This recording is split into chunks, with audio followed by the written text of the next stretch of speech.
Yes, I know for certain that flying birds, fully flying birds, and fully aquatic animals, sharks, they are coming to Planet Zoo 2. And am I excited? I am very excited about those. But what I am most excited about in Planet Zoo 2 are none of these. Not the birds, not the sharks. What I am excited about most is this. And of course, exhibits or no mention of exhibits here in the Planet Zoo trailer or any other interviews.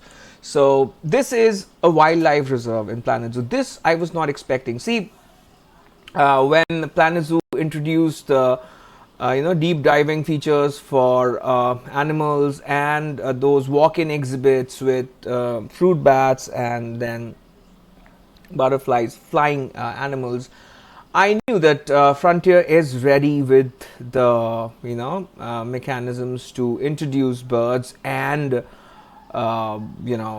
aquatic fish and all, but they held back then, and it was very obvious because uh, they were keeping them for Planet Zoo too. And if I were Frontier, I would do the same. There is no problem in that. They would use the birds and fish to market Planet Zoo 2, and they're doing that. I'm happy for that. But those things I was expecting. I was always certain that Planet Zoo 2 is going to have birds and fish and sharks. What I was not expecting was the wildlife reserve. Born to be wild, the challenge for caring for your animals doesn't end at housing them in your zoos. You'll be in charge of thriving. That means self-sustaining wildlife reserves with vibrant ecosystems, away from preying eyes. Now, this is what excites me the most. See, I am a forest person. I was never a builder. I adore the builders who build wonderful architectures and buildings in Planet Zoo, but I am a person who would build a habitat or make a very huge habitat and release animals there and make the proper habitats for them and observe the animal behavior.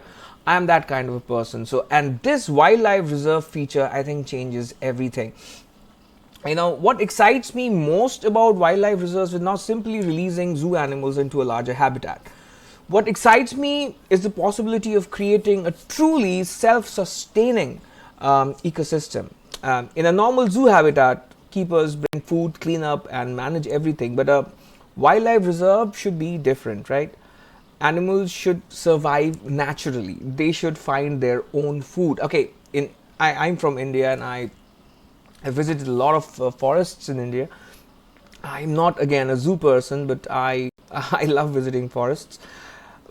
Say, you know, so animals will have to survive naturally within the wildlife reserve. Say, if I release a Bengal tiger into a tropical forest reserve, I should first make sure that there's enough prey for that tiger, right? There should be populations of deer, wild boar, and other suitable prey species for the tiger. There should be water sources. In extreme summers in Indian forest departments make artificial water holes and they fill those water holes with water. But food, animals have to find their own food. There should be water sources, natural water sources within the wildlife reserve. There should be shelter. There should be enough territory for multiple predators to exist, because tigers, Bengal tigers, and are very territorial animals. And Bengal tigers are, umbrella species. You know what's an umbrella species? I'll tell you.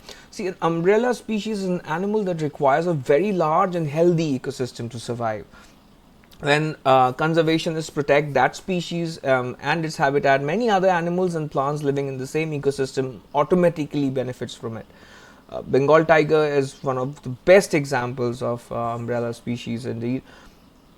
The Bengal tiger cannot survive in an empty forest, right? You have to have food for it. It needs a prey such as a somebody, a spotted deer, wild boar, and other animals. And those animals needs grassland, water sources, healthy vegetation. Protecting tigers therefore means protecting the entire ecosystem beneath that umbrella. You getting my point? What umbrella species are, right? And that's why when we talk about wildlife reserves in Planet Zoo 2, I don't think the focus should be on individual animals. The focus should be on building a functioning ecosystem. Now, I'll tell you, I'll just show these. These are free AI generated videos, so just don't touch them. So, this is how a wildlife reserve could look. I mean, technically, animals will have to hunt their own food. So, African savanna will have zebras, adequate zebras, and if the population of zebras decrease, the predators, the lions and leopards, they will suffer. So that has to be done. So see another thing, this one. This is an Indian tropical forest. So if I'm releasing a Bengal tiger, a couple of Bengal tiger, a male and a female, into an Indian tropical forest, then it should have adequate food for the animals, sambar deers, cheetahs, or spotted deers, species like those, and maintaining a balance, maintaining food and the predator, and it's not only about tigers or lions or things like that. I mean, see,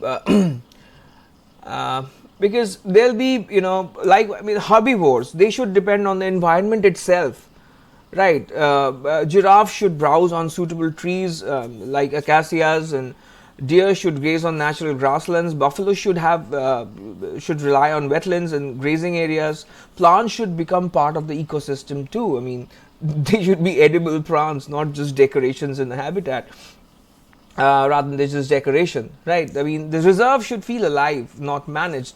I'll show you my little experience with Indian wildlife. This is Jim Corbett National Park. This is Jim Corbett National Park of short of Bengal. This is Dikhala region. It's a Terai region, very close to the Himalayas in India.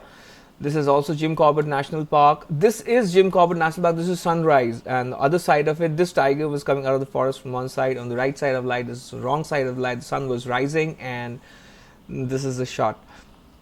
This is elephant again, Jim Corbett National Park. This is an elephant taking mud bath in the Jim Corbett National Park. This was shot with 55 to 105 lens, I think. The elephant was pretty close. This is only one animal I'm scared of when I'm in the forests, elephants. I'm not so scared of Bengal tigers, but elephant, the sheer size of wild elephants scares me a bit. There's a Manjak, also Corbett National Park. This is our guide browsing the terrain. We were not allowed to get down from our jeep. This is also Corbett National Park. This is called Thandi Sadak, or cold lane. This lane stays cold throughout the year, summers or winters. This is me shooting wildlife from my safari vehicle. This one was shot in Tadoba Andheri. This is in central India. It's Tadoba Andheri Tiger Reserve. This was shot with a 50 lens. The leopard was very, very close to our vehicle. Now, this is also Tadoba Andheri Tiger Reserve. It's vulture. This one is from a jungle walk. I was picked from many conservators and enthusiasts from across India to walk the jungles of the tiger reserves. Kanha Tiger Reserve. This is where our tent was, and this is the place where we had to wake up at 4 a.m. in the morning and go to do our natural calls, nature's call. We had to answer here, and we had to. I was very scared. But it was one hell of an experience. So yeah, I was picked by WWF to walk the terrains of tiger reserves. Kanha is the tiger reserve on which Rudyard Kipling wrote the Jungle Book. The Jungle Book is based on Kanha Tiger Reserve. So this is that tiger reserve. Me crossing a river in the Kanha Tiger Reserve. This is a pug mark. This is a female tigress pug mark, and we were like so close. The animal must have been close by. But when we were so many people, you should not walk in the forest unless you are with trained professionals or biologists.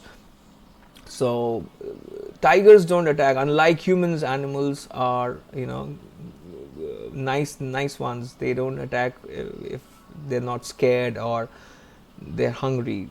Unlike humans would attack you anyways. You never know. This is the pug mark. This is a visitor to our tent at night. This one is again Kanha. It's a jackal. This one is Kanha at dawn in the morning. The sun was just rising. This is Ranthambore Tiger Reserve. This is me, my wife, my father, my daughter, and my mother. And when you are doing a forest safari in Indian forest, make sure you wear actual, right clothing to camouflage yourself with the surroundings. Your clothing should not be bright or anything like that. This is a wild bird. This is Ranthambore, and the wild bird came and sat. This is again Ranthambore. It's a 2.5-year-old male Bengal tiger.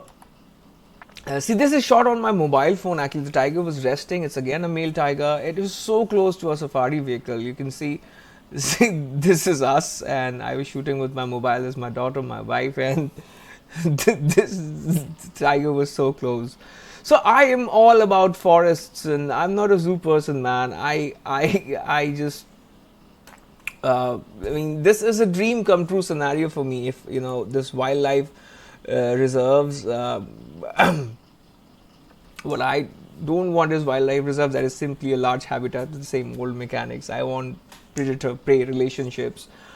I want populations that grow and decline naturally. I want animals competing for resources. I want territorial behavior. And yeah, one very interesting thing is a frontier team, someone from frontier team has mentioned that they are working on herding behavior.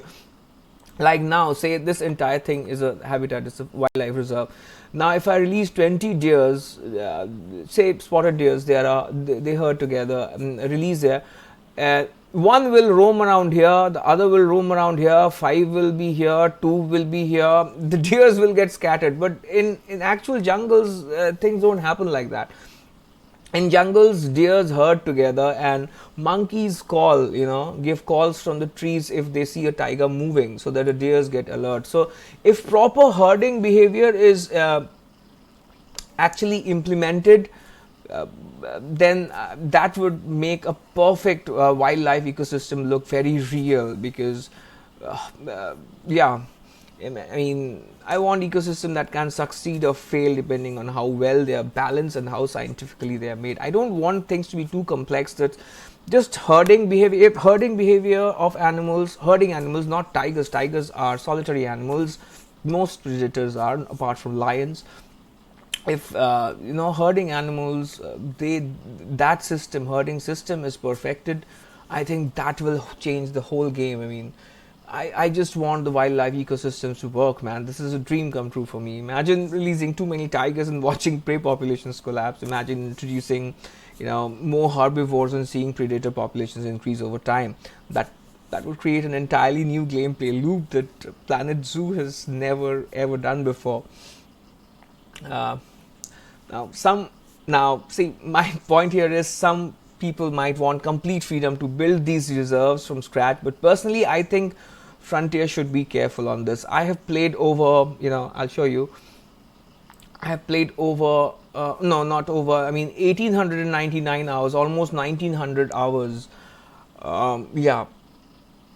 And we all know what happens when zoos become too massive. Performance starts dropping, and even powerful PCs. Say I have a 10 Gen i7, 32 GB Corsair Vengeance DDR4 RAM, a couple of 1 terabyte NVMe 2.0 drives, and a 3060 RTX 12 GB graphics card, which is I think a decent one. But once the habitats get large, and say I release too many animals in a single zoo, the textures get blurred.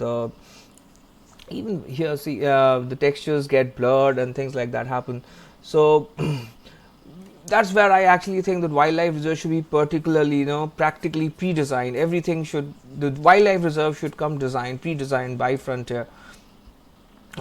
Maybe Planet Zoo 2 is launching with 5 themes, so 5 reserve types can come initially with the game. One for each biome, and then future DLCs could introduce additional reserve maps and ecosystems. That would just, but end of the span of, say, Planet Zoo 2, 5 or 6 years later, we'll have around 25-30 different biomes and reserves to play with.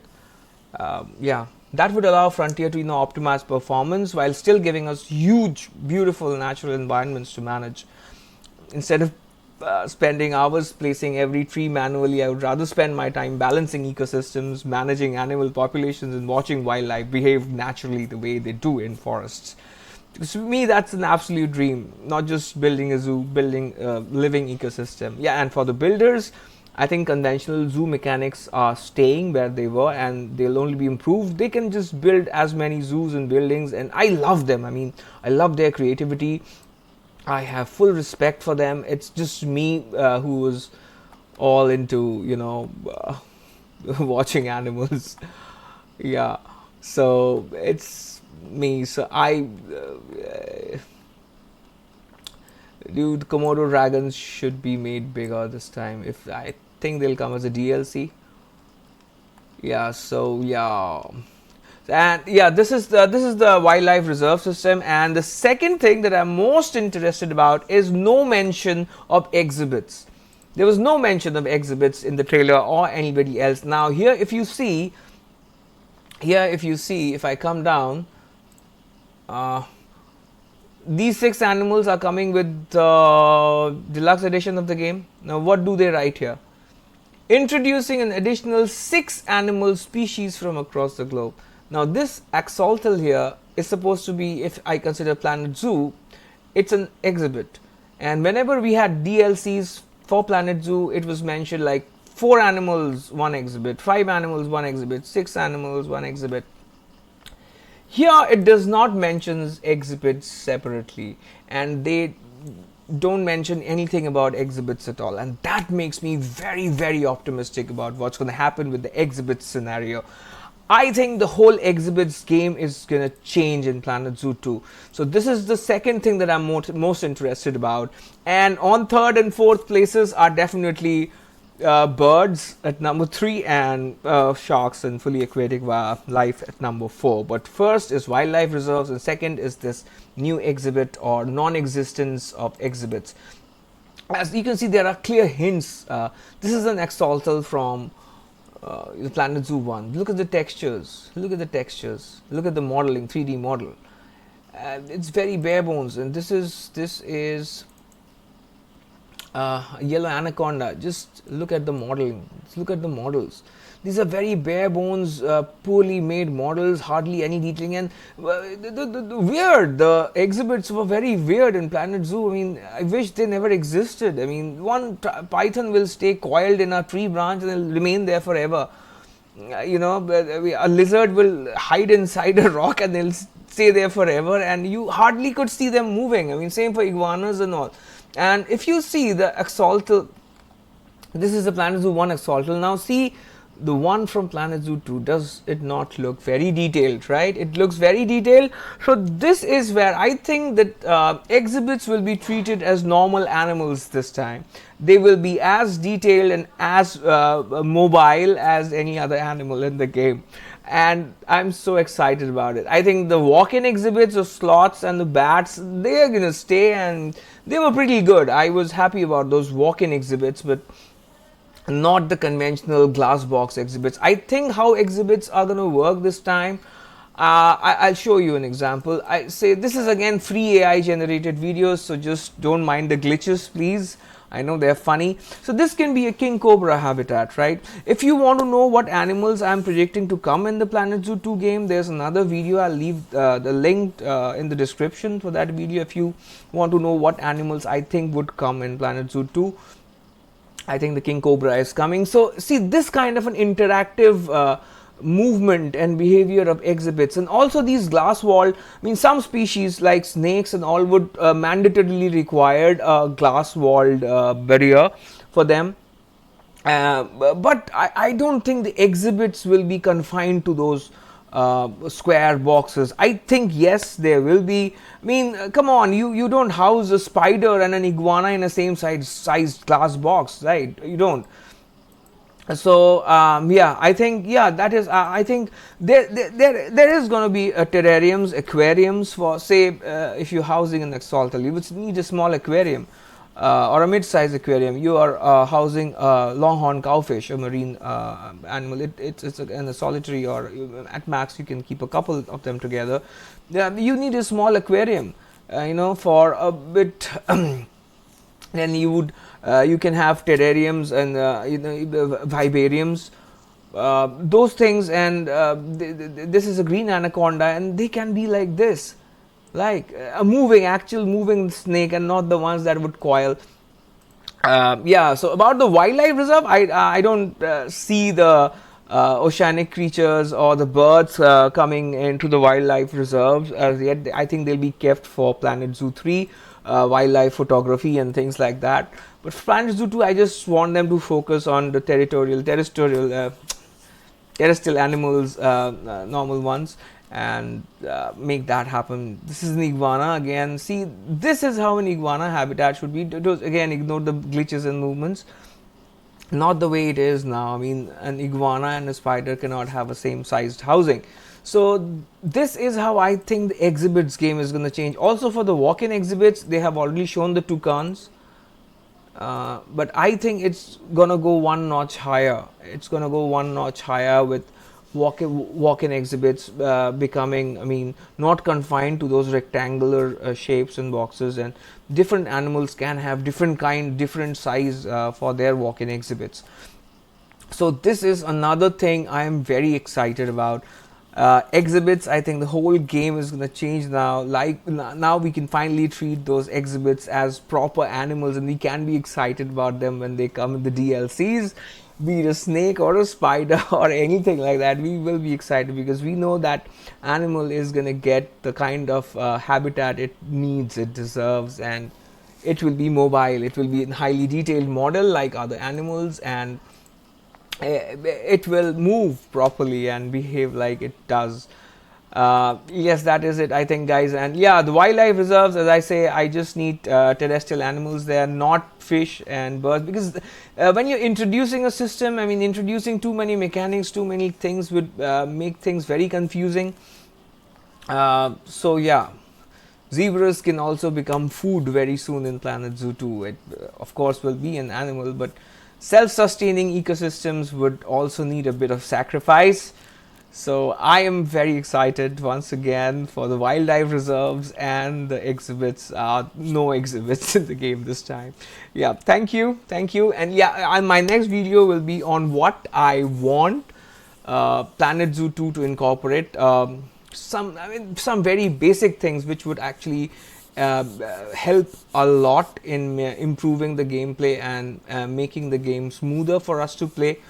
Basic things, and these are the anticipations about the two features or the two aspects of the game that I'm most excited about, and that one will be a video. It'll come in a couple of days maybe, about what I want Planet Zoo 2 to improve from Planet Zoo, the game. So yeah, that would be it, guys. Thank you, and please do subscribe to the channel if you want to know what I think should be done in Planet Zoo 2 to help the game and make it a little better. Bye bye.